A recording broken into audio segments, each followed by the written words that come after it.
Before you watch this video, make sure to check out parts 1 to 4, the links will be in the description. With Valeria's death, there is no one who can stop Anakin. He and Padme take out the rest of the Jedi in the hangar bay and pilot their ships to help their forces take out the Jedi spaceships. The Skywalker Empire is successful in defeating a majority of Valeria's ships and Jedi Knights, but make sure to keep some alive. With this victory, 80% of the Jedi's forces have been defeated. Their victory is guaranteed, and Anakin leaves his children to clean up the last 20%. In the following weeks, they are successful and end up completely wiping out the intergalactic Jedi Order and ensuring they remain in control of the galaxy. The Skywalker family celebrated their victory with banquets and parades all around the galaxy. The people of their galaxy didn't necessarily hate the Skywalkers. They brought control and order to the galaxy, were harsh on crime and insurrection, but mostly allowed people to live freely. So when the Skywalkers won the war, they celebrated along with them. Anakin sits on his throne, next to his wife Padme, as he looks out into the dining hall. Hundreds of people from his bloodline, all cheering and having a good time with each other. He looks at his wife and reminisces about the last 150 years together, and can't believe they've come this far. He's so happy he's been able to create a large family with all of whom he loves deeply. But he can't help but think about the future. Immortality is a blessing that they've worked hard to achieve, but it also comes with a curse. To live forever means that eventually you will run out of things to do, and Anakin thinks he might be coming up on this. Yes, he loves his family and could spend an eternity together with them alone, but wants to search for activities to take up his time. And with the intergalactic Jedi Order's defeat, he thinks of the perfect opportunity. They recovered many ships from the Order, and on each ship is the ability to travel from galaxy to galaxy, technology previously oblivious to his empire. But if he tasked his top scientists on this, he has no doubt they can discover the secret and reverse engineer the technology and begin mass producing it. He hits his glass with his spoon, which causes everyone in the room to silence and look up at him whilst he stands.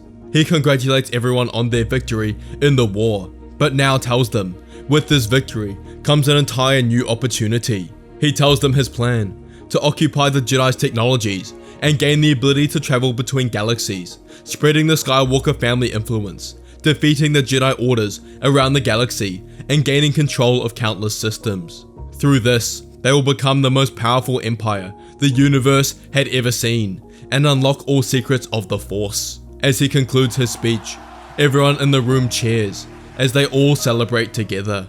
Anakin set his scientists on the job immediately, and they were successful in reverse engineering the intergalactic hyperspace drive, and they now have this technology. Anakin and Padme decide it's best to prepare for 100 years, and commands all of his family to have more children, to expand their bloodlines so they can occupy and control more galaxies, and to do this, must have more Skywalkers. Anakin and Padme themselves have a couple more children to extend their council so they can have more powerful members in their empire.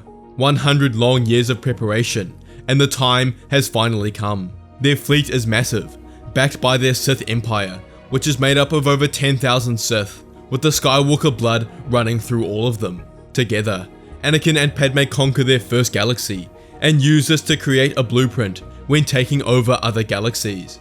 They start by wiping out the Jedi Order, then take control of the Senate, and use this to address the entire galaxy. After this, Anakin would leave his children, and sometimes grandchildren in charge of the galaxy, and control the events from there, spreading their influence, and making sure they gain complete control of the galaxy, and can begin implementing their ideals to create order. From here, they would go to another galaxy, then another, then another. Anakin was simply too strong, and no Jedi around the galaxy could stop him.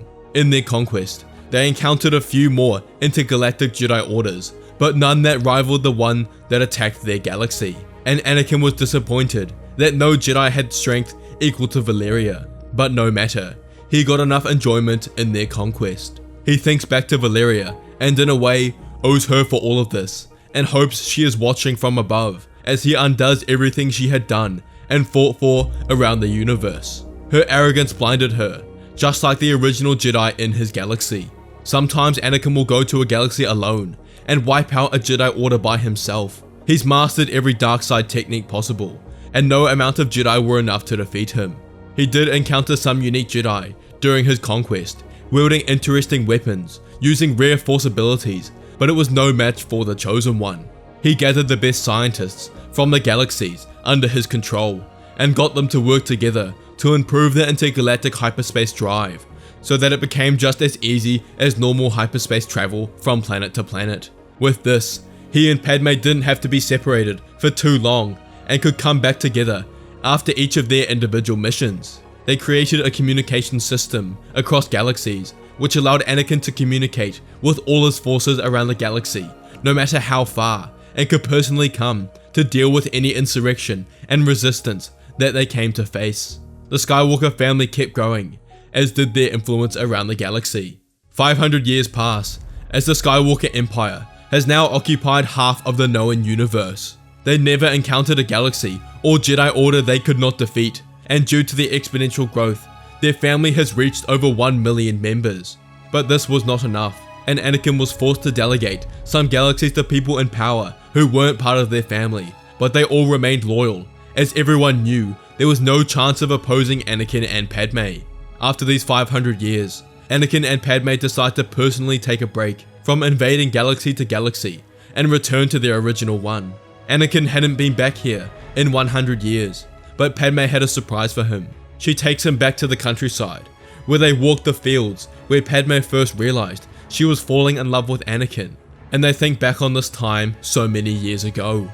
They chuckle how Padme was going to manipulate Anakin, but ended up falling for him. They finish up at the lake house, the location they first kissed, and then got married. Padme had set up photos inside the house from various points in their life, from start to finish, from when they were just children, to all the accomplishments they've had.